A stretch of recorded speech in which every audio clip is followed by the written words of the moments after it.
नमस्कार, मैं नीलम सिंह। आप देख रहे हैं पब्लिक भारत। आइए नजर डालते हैं इस वक्त की बड़ी खबर पर। आपने कांग्रेस के मैनिफेस्टो में देखा होगा, ये वाटर मैनेजमेंट के ऊपर ये फोटो है। देखिए, इसको जाके आप चेक कर लीजिएगा। ये न्यूयॉर्क की बफेलो लिवर की है। इन्वायरमेंटल क्लीनिनेस के ऊपर ये फोटो है। और ये जानते कहां की है?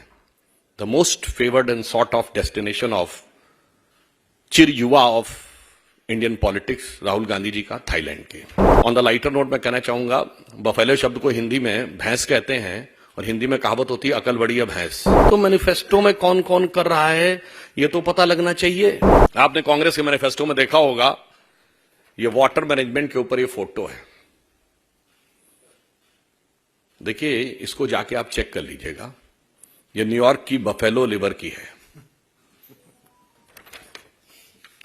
अब देखिए, मुझे लगता है कि अभी तक उनकी सोशल मीडिया चेयरपर्सन के अकाउंट से किसने ट्वीट कर दिया था तो पता नहीं लगा पाए, पर उससे बड़ा यक्ष प्रश्न हो गया है, ये फोटो कौन भेज रहा है विदेश से।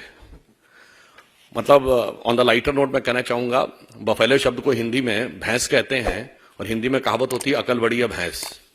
तो मुझे लगता है उतनी अकल भी किसी ने प्रयोग नहीं की है इनको करने के लिए। अब आइए साहब, इन्वायरमेंटल क्लीनिनेस के ऊपर ये फोटो है। और ये जानते कहां की है? The most favoured and sort of destination of चिर युवा of Indian politics Rahul Gandhi ji का, थाईलैंड के। अब आप ये समझिए, महत्वपूर्ण बात यह है, इसका अर्थ यह हुआ कि अभी तक तो वे कहती थी कि उनके अकाउंट्स कौन कौन हैंडल करता है पता नहीं लगता, कौन आके कर देता है। भाई, ये तो मैनिफेस्टो में कौन कौन कर रहा है ये तो पता लगना चाहिए। फिर आपको यह भी ध्यान हो, आज उनके अध्यक्ष आदरणीय खड़गे जी ने कहा कि जब कांग्रेस को हाथ में सत्ता मिली थी तो एक सुई भी नहीं बनती थी देश में। यही बोला था ना आप सबने। और ये तो उनका बड़ा चिर परिचित डायलॉग रहा है, और हमने रॉकेट बना दिया। वैसे पहली बार इंटरमीडिएट रेंज बैलिस्टिक मिसाइल तो हमारे जमाने में बनी है, ब्रह्मोस। मगर कोई बात नहीं, रॉकेट बनता था। पर ये बताइए, 47 में सुई नहीं बनती थी। आपको पता है, भारत का पहला पावर प्रोजेक्ट शिव समुद्रम पावर प्रोजेक्ट 1902 में मैसूर में शुरू हो गया था, मगर सुई नहीं बनती थी। Indian institute of sciences Bangalore 1916 बन गया था, सुई नहीं बनती थी। पहला डैम विश्वेश्वरैया जी ने मैसूर में बना दिया था आजादी से पहले, पर भारत में कुछ होता थोड़ी था। मिंटो आई हॉस्पिटल बन गया था बेंगलोर में, भारत का पहला नहीं दुनिया का पहला। इससे पहले हॉस्पिटल्स में आई डिपार्टमेंट होता था, मगर आई हॉस्पिटल पहला बना था। कुछ होता थोड़ी था भारत में।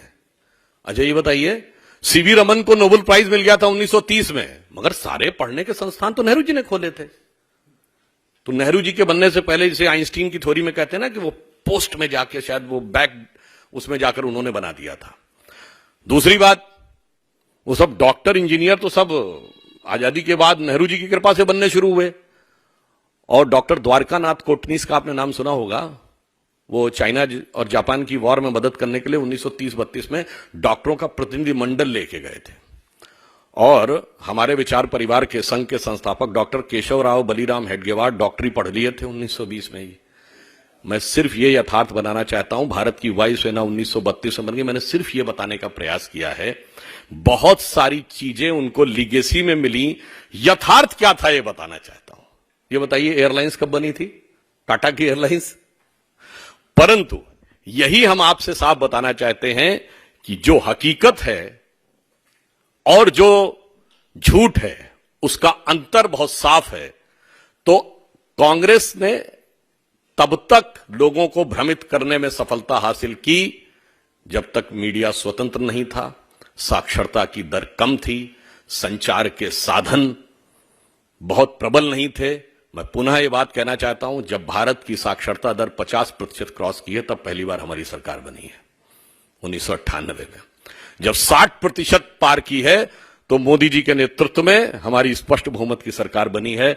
अब 75% पार कर रही है, तो हम भी 400 पार जाने की तरफ आगे बढ़ रहे हैं, क्योंकि अब झूठ का मुलम्मा चढ़ाना पॉसिबल नहीं होता है। स्वस्थ रहने के लिए इस्तेमाल करें अयोध्या धाम का श्री राम नाम स्पेशल निरोगी चूर्ण और बुकनू।